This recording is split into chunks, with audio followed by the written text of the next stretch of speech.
हम बात करने वाले हैं कॉम्बिनेशन ऑफ रजिस्टर्स की।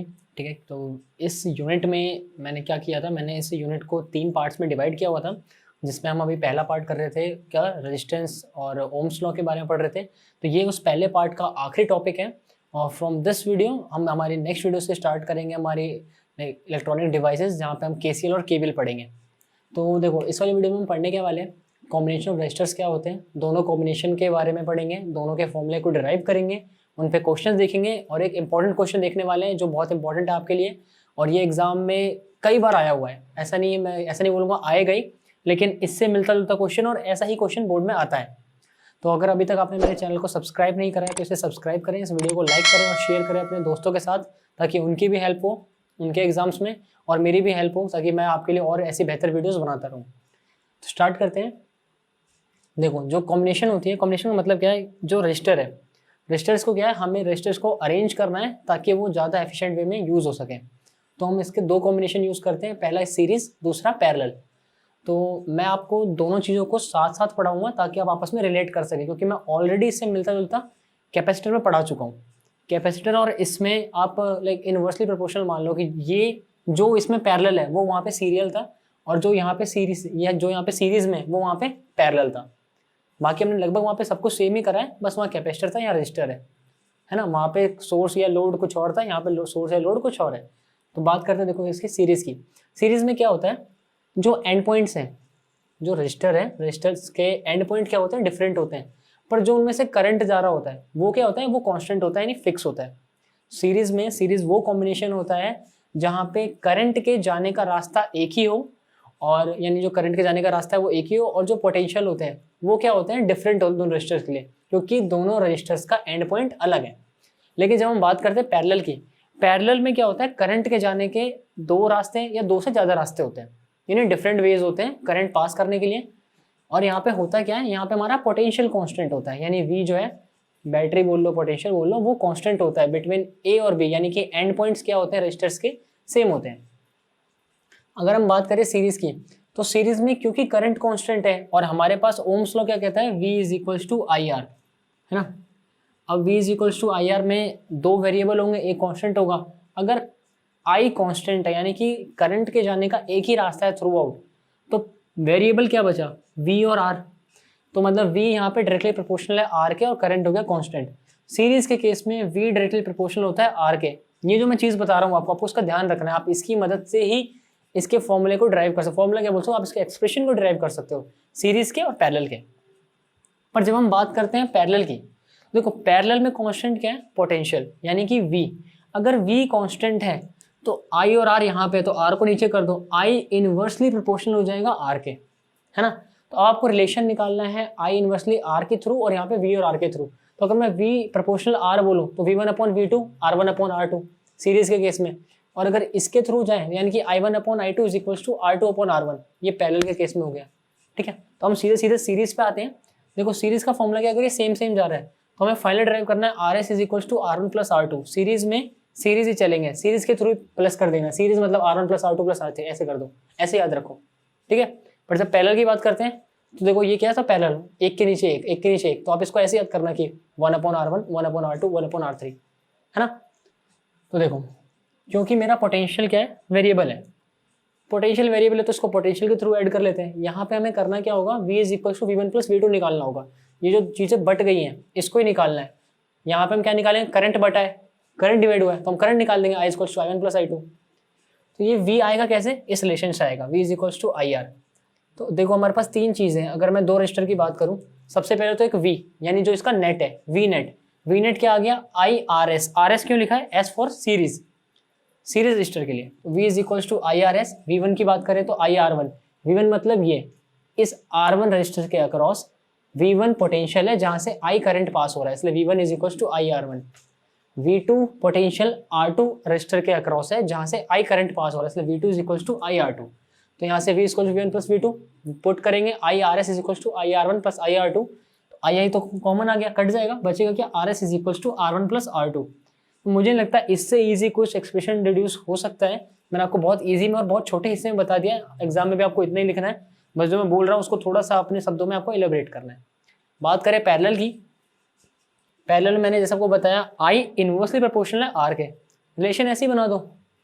लेकिन अगर मैं बात करूँ I is equals to 1/r है, ठीक है, तो आपका यहाँ से I1/I2 इक्वल्स टू R2/R1 आ गया। और मुझे पता है जो पोटेंशियल है VAB between point A to B वो क्या कॉन्स्टेंट है।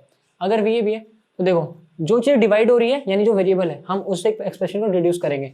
यहाँ पे क्या था वेरिएबल पोटेंशियल, यहाँ है करंट। करंट बोले तो I is equals to I1 + I2, ये I यहाँ से गया I1 I2, कौन क्या है पोटेंशियल, यानी कि R1 के अक्रॉस जो I1 करंट जा रहा है जब पोटेंशियल V क्या है कांस्टेंट।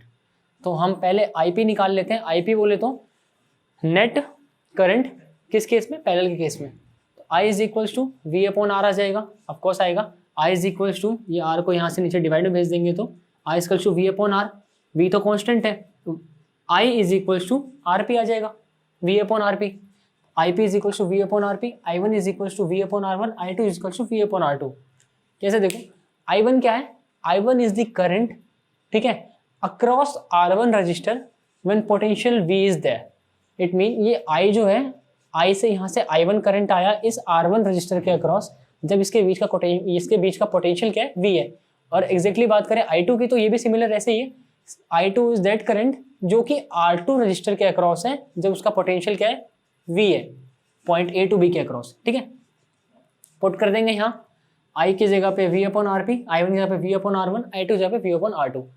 सारे V कॉमन हो गए, कट गए, 1/RP equals to 1/R1 plus 1/R2। आप इसको थोड़ा सा रिकॉल करोगे कैपेसिटर से तो हमने वहाँ पे ये चीज़ पढ़ी थी कहाँ पे, 1/CS के केस में, 1/C1 प्लस 1/C2, जहाँ पे हमने ये सेम चीज़ रिड्यूस की थी कैपेसिटर के सीरीज कॉम्बिनेशन में और ये सेम चीज़ रिड्यूस की थी कैपेसिटर के पैरेलल कॉम्बिनेशन में। तो आप ये चीज़ें आपस में क्या है थोड़ी सी अपोजिट है, बाकी हमने रिड्यूस सेम ही करा था, तो आपको ये ध्यान रखना है। हम बात करते हैं इसके पॉइंट की।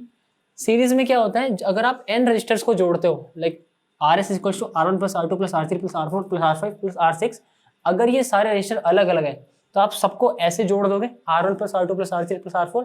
लेकिन अगर सारे रजिस्टर्स का रेजिस्टेंस कितना है R है, फिक्स R है, सारे सेम है, तो उसका नेट आएगा NR, मतलब वो जितने नंबर ऑफ रजिस्टर्स हैं उसको मल्टीप्लाई कर दो किसी एक से। ये आ गया आपका सीरीज में।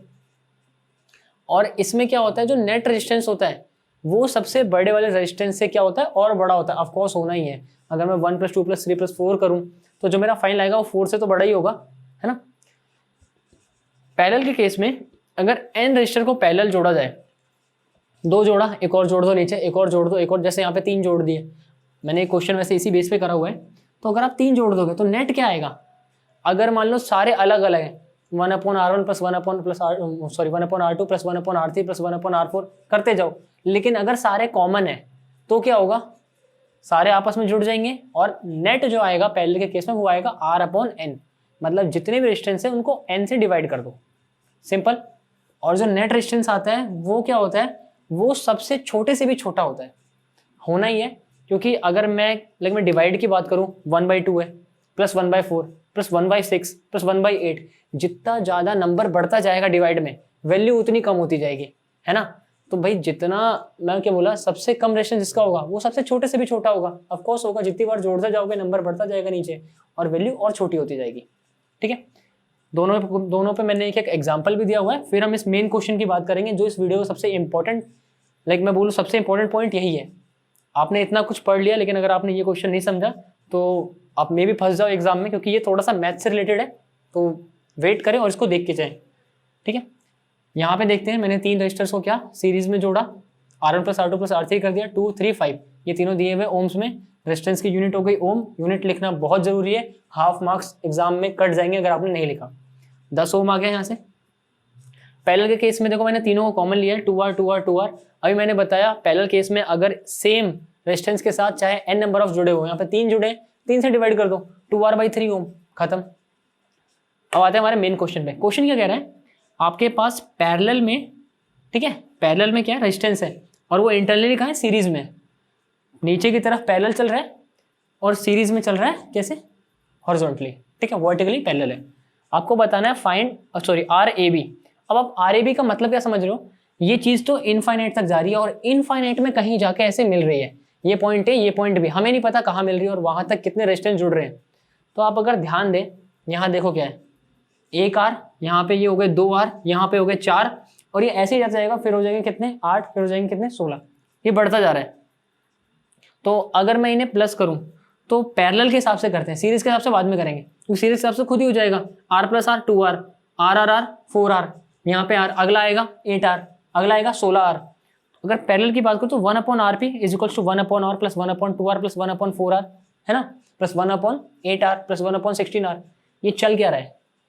अब अगर आप 11th पढ़ के आए हो और आपने 11th में मैथ्स पढ़ी है तो आपको देख के पता पड़ रहा होगा कि ये क्या है, जीपी है। a is equals to 1/r। a क्या होता है? a होता है हमारे जीपी का पहला टर्म 1/r आ गया, ठीक है। नेक्स्ट हम बात करते हैं किसकी, r की। r हमारा क्या होता है? बेसिकली रेशियो होता है जिस रेशियो में बढ़ रहा होता है। तो r होता है हमारा a2 अपॉन में a1, यहाँ से हम निकाल लेंगे a2 आ गया 1/2r divide by a1 1/r, तो इससे r कितना आ गया 1/2। तो ये सारे रेशियो एक्चुअली में कॉमन होते हैं, आप a2/a1 करो या a3/a2 करो या फिर a4/a3 करो, कॉमन आएगा रेशियो, ठीक है। ये कॉमन रेशियो है, ये आ गया 1/2। जब भी कोई जीपी की सीरीज जो होती है वो इनफाइनाइट तक जारी होती है, ठीक है, और आपको इनफाइनाइट का सम निकालना और आपको a और r पता हो, तो इसका सिंपल फॉर्मूला है s इन्फिनिटी यानी sum of infinity is equal to a upon में 1 माइनस r। a हमें पता है, r हमें पता है, हम जस्ट पुट कर देंगे। और ये जो मैंने लिखा है अगर आप इसको सॉल्व कर लो तो आपका 1/rp आ जाएगा, फिर rp निकाल लो। तो देखो 1/r अपॉन में 1 माइनस 1/2, r था 1/2 पुट कर दिया, a था 1/r पुट कर दिया, यहाँ से आ जाएगा 1/2, ठीक है, और ऊपर आ जाएगा 1/r। इसको ऊपर करेंगे तो ये आएगा 2/r। ये 2/r क्या है? ये समीशन आया है इनफाइनाइट तक का, ठीक है, 2/r यानी कि 1/rab is equal to 2/r। ये rab यहाँ से निकल गया 2/r, तो rab हो गया r/2। अब ये जो क्वेश्चन है, क्वेश्चन डिपेंड कर रहा था किस पे? ये चल किसके अकॉर्डिंग था? जीपी के अकॉर्डिंग। हो सकता है इसमें एपी आ जाए, हो सकता है इसमें एचपी आ जाए, है ना। तो सीरीज कोई भी बने, आपको सिर्फ इस सीरीज को निकाल के सॉल्व करना है, ठीक है। क्वेश्चन ऐसे आ सकता है, मुझे उम्मीद है ज्यादातर लोग अगर ऐसे क्वेश्चन देखेंगे तो एक बार को सोच में पड़ जाएंगे, अगर उन्हें नहीं पता जीपी और एचपी क्या होता है, ठीक है। तो आज की वीडियो में सिर्फ इतना ही। हमारी अगली वीडियो से हम स्टार्ट करेंगे हमारे इलेक्ट्रॉनिक डिवाइस केवीएल और केसीएल।